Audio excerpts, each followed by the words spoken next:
MzeroA Online Ground School is day 5 of the 31-day Safer Pilot Challenge.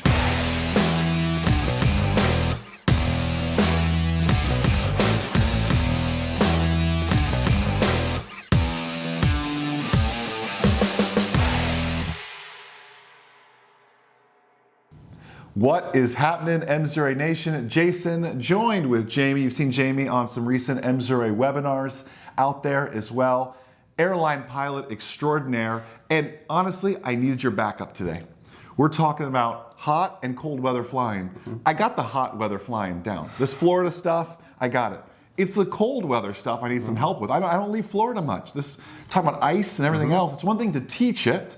It's another thing to live it. Oh, yeah. So run me through, whether you want to talk about 121 airline flying or just general aviation flying with icing and performance, run me through some cold weather best practices. Absolutely. So being in the airlines, we're kind of a dynamic operation where we start off the day, maybe getting the airplane out, taxi out, do a little de-icing there. Right. That de-icing is only good for a certain period of time before we can depart. Before that de-icing fluid may not be as good. So after there, then we go into the air, and then we're fixed with another part of bad things that can happen where you get icing, where you get things that ultimately affect your lift for the airplane. Absolutely. Hey, totally off script question. I didn't realize that. So we get sprayed down with the de-ice.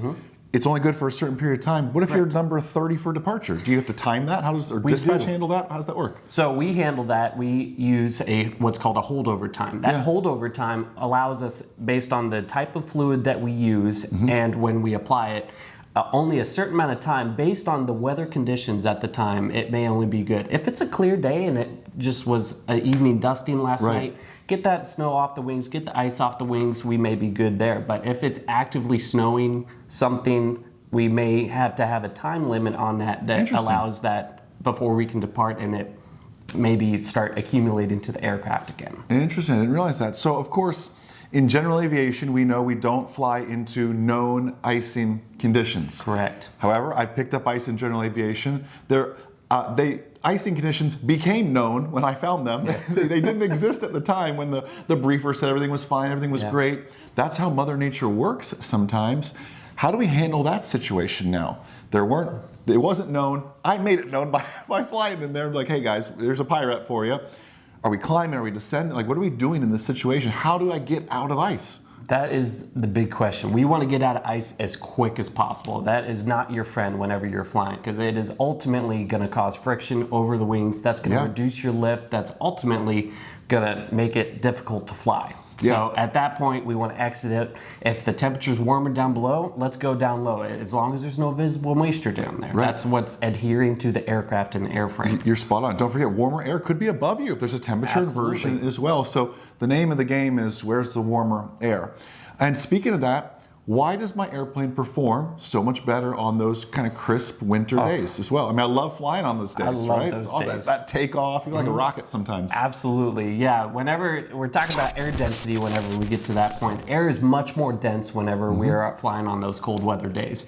Airplane just loves it. You're able to just climb. That climb rate is so much better than the dead of summer, which I know you're very used to flying in the Florida summers. Oh yeah, no doubt, no doubt. So you're watching this in January, you might be used to some of those cold weather days, no matter where they're flying at as well. So, and some of that cold weather might be keeping them on the ground. So thank you for watching this. Again, check in down below that you are 5 for 5 on the 31-day Safer Pilot Challenge. Leave us a comment as well, any questions you have for myself, for Jamie as well. We'll see you tomorrow for day 6. Have a blessed, abundant, outstanding rest of your day. And most importantly, remember, the good pilot is always learning. Have a great day, everybody. I'll see you.